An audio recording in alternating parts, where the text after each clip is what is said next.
തങ്ങളെ സഹായിച്ചവരെ മൃഗങ്ങൾ അത്ര പെട്ടെന്നൊന്നും മറന്നു കളയാറില്ല. ഇവരുടെ നന്ദി പ്രകടനവും അത്രയും ഹൃദ്യമാണ്. ഈ ആനക്കൂട്ടത്തെ നോക്കൂ.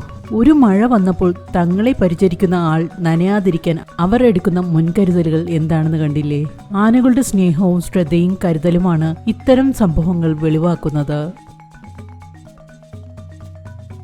ഈ കടൽനായ ദിവസവും ഈ തീരത്തെത്തും. എന്തിനാണെന്നല്ലേ? ഒരിക്കൽ ഒരു പ്ലാസ്റ്റിക് അതിന്റെ കഴുത്തിൽ കുടുങ്ങി. അത് ശരിക്കും ബുദ്ധിമുട്ടി. ഈ മനുഷ്യനാണ് പ്ലാസ്റ്റിക് നീക്കം ചെയ്ത് അതിനെ രക്ഷിച്ചത്. കടൽനായ ഒരിക്കലും അത് മറന്നില്ല. ദിവസവും ഈ മനുഷ്യനെ കാണാനായി അത് തീരത്തേക്ക് വരും. ഈ നായ തന്റെ യജമാനനെ കാണാതായിട്ട് കുറേ നാളുകളായി. അപ്രതീക്ഷിതമായി അദ്ദേഹത്തെ തിരിച്ചു കണ്ടപ്പോഴുള്ള നായയുടെ പ്രതികരണം ഇങ്ങനെയായിരുന്നു.